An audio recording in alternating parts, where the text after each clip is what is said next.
Alhamdulillah.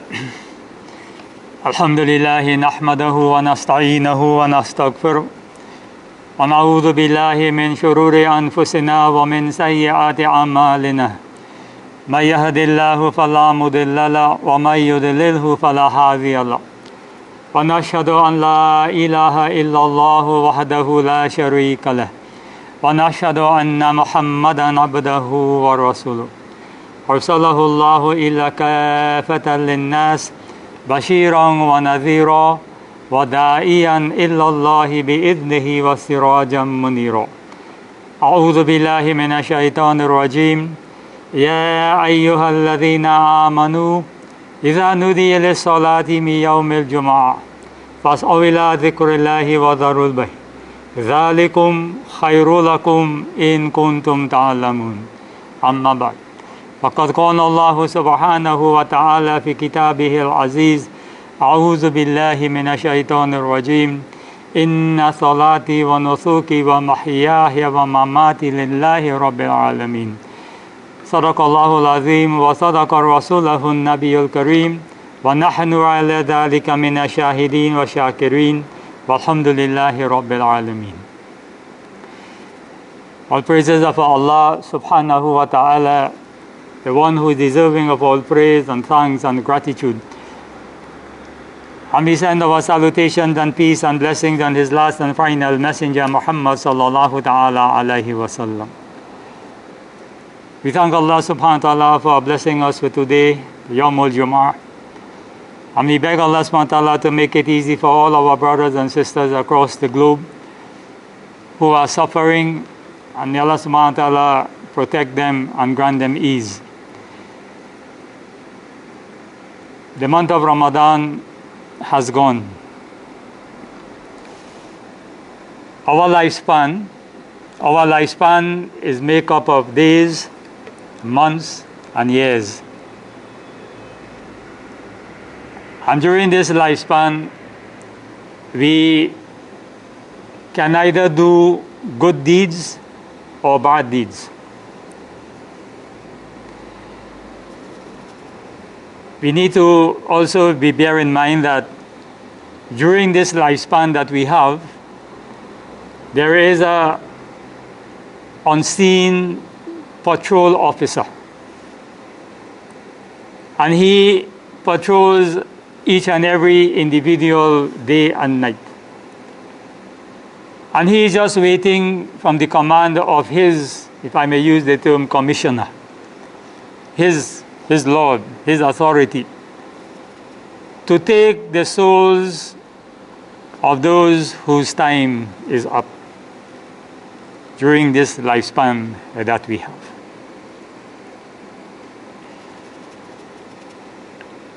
The month of Ramadan has gone, and it has taken with it our deeds, our amals. The fortunate ones are those who had obeyed their Lord in the month of Ramadan by observing those things which were farad and doing those things which are commendable, and trying their best to fulfill as much as possible deeds of righteousness. The unfortunate one is the one who had neglected the month of Ramadan, and can only pray and beg Allah that he may live to see another Ramadan. Our deeds, that which we have done, has gone before us. And in the month of Ramadan, we have done quite a lot of number of deeds. But my dear brothers, we need to reflect, and we need to think, not as much as or concerning the amount of deeds that we have done, but we need to think seriously about whether those deeds will be accepted or not. Whether those deeds that we have done will be accepted, rather than thinking about the deed itself. Many of our pious predecessors were concerned about their deeds. Not the deed itself, but whether it is going to be accepted or not.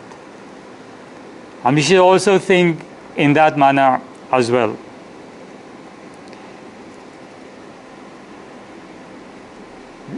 We must also realize that with the passing or the coming to the end of Ramadan, it is also a stage in our life which has passed as well. And we do not know. We do not know if Allah will bless us or allow us to see another Ramadan.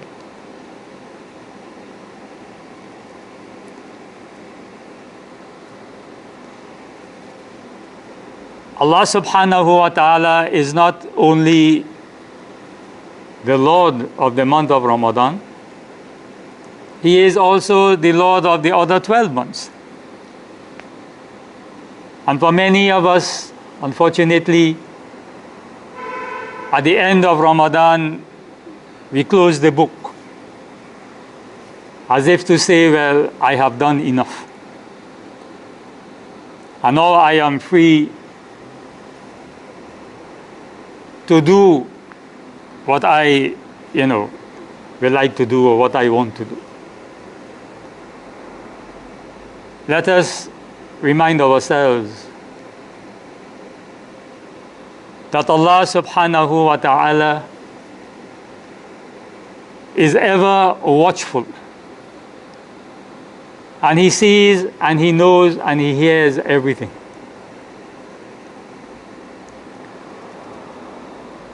And therefore, one of the signs of our good deeds which we have done being accepted by Allah subhanahu wa ta'ala is by constantly doing and following up those deeds with more good deeds. And when we look at the ayat of the Quran, there are many ayats of Quran which tells us and urges us to continue doing deeds of obedience to Allah subhanahu wa ta'ala. For example, the ayat I have mentioned. Ibrahim alayhi salam made his dua to Allah. And he is saying that his deeds which he has done or which he will, throughout his lifetime is only for Allah subhanahu wa ta'ala. Which means to say, Inna salati, verily my salah. And not only one salah, but all the time. Until he passes away. Verily my salah, my living, my whole life. Not only in Ramadan, not only our salat in Ramadan, but our salat every day. And our whole life from now until we leave this world. My living and my dying.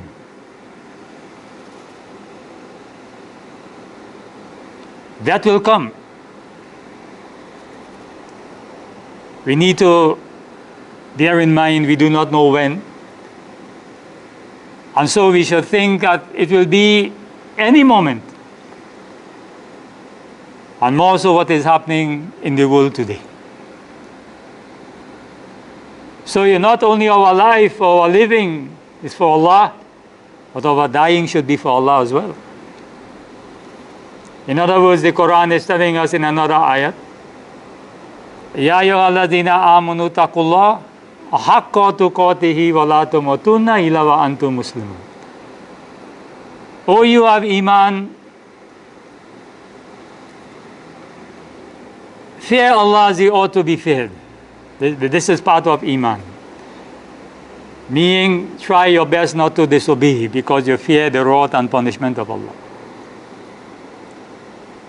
And let me not die. Let me not leave this world except I have surrendered my will to my Lord. This is what it is all about. It is not, doing this in Ramadan and that is it. There should be a follow-up, a continuation. My salat, my sacrifice, my living, my dying is for who? Nothing, no one of this world. It is for Allah, the Lord of all the worlds. And so, the beloved Messenger sallallahu alaihi wasallam emphasized this point when he says, the continuation of good deeds after Ramadan. Those who fasted in the month of Ramadan and then follow it up with 6 days of fasting in the month of Shawwal, which has started. You see, continuation.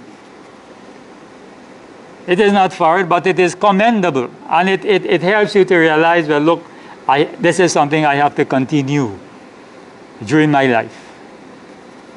And follows it up with 6 days of fast in Shawwal, the reward is as though you have fasted for the whole year.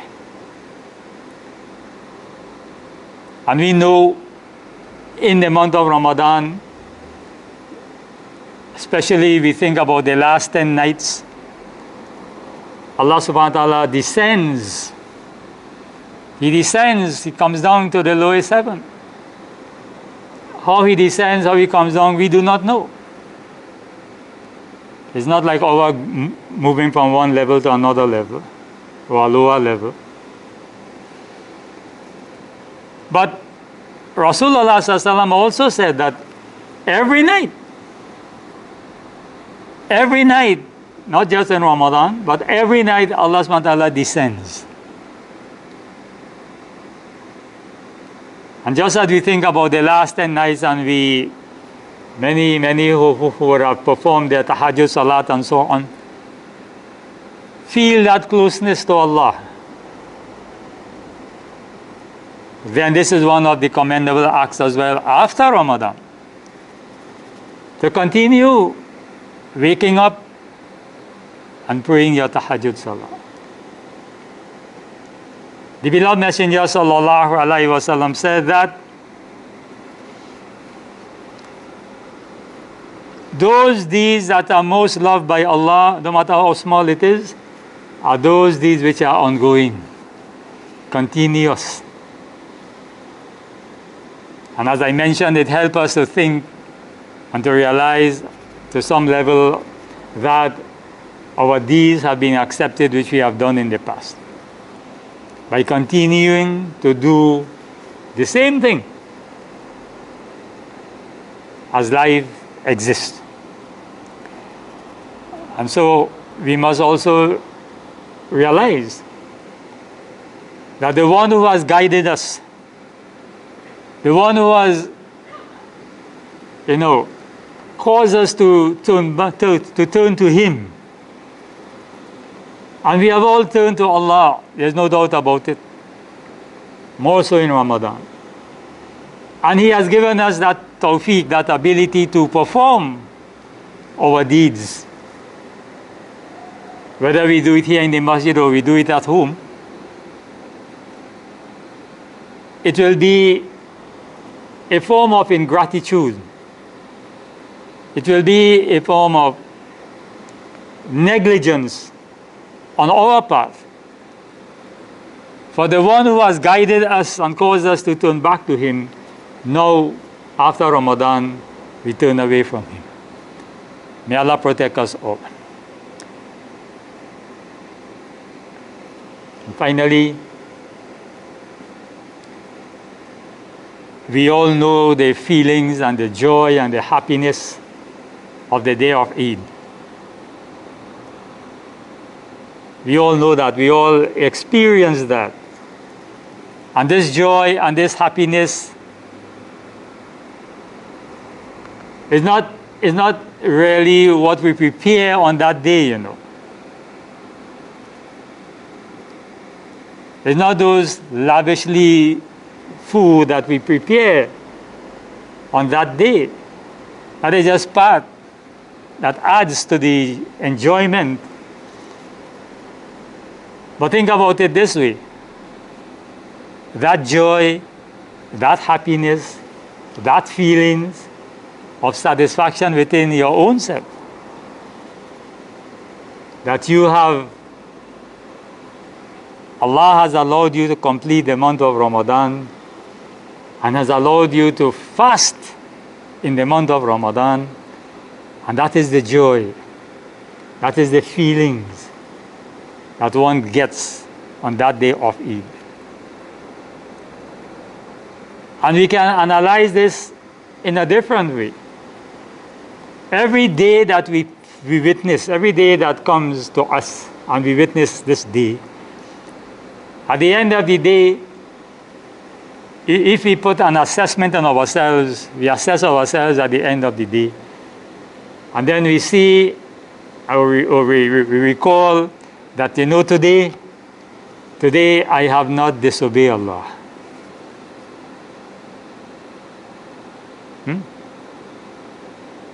Today, Maghrib time, today I have not disobeyed Allah.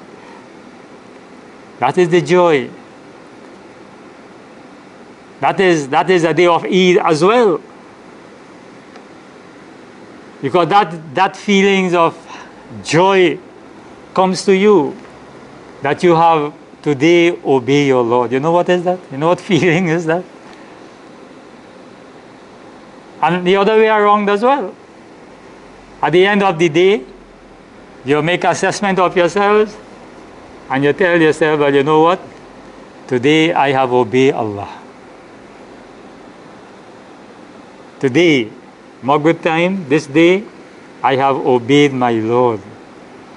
Think about the joy, think about the feelings, the happiness that will come in within you. That is also a day of Eid. So every day, Ramadan has gone, it is not the end. What we have done in Ramadan is just the beginning towards the ultimate end. And so my advice to myself and to all of us, let every day be a day of Eid. Eid in the sense of you have obeyed your Lord today and you have not disobeyed Him. May Allah subhanahu wa ta'ala bless all of us wherever we are, wherever we may be, and may Allah subhanahu wa ta'ala have mercy upon the ummah of the beloved Messenger sallallahu alaihi wasallam. In your du'as, remember our dear brothers and sisters in Palestine who are going through times which we cannot even comprehend. They are going through difficult times which we cannot even imagine, and in which we wouldn't like to be there. But they are in that. Make dua, brothers and sisters, for the ummah of Muhammad sallallahu alaihi wasallam. أقول قولي هذا أستغفر الله ولكم ولسائر المسلمين وكل ذنب أستغفره إنه غفور رحيم.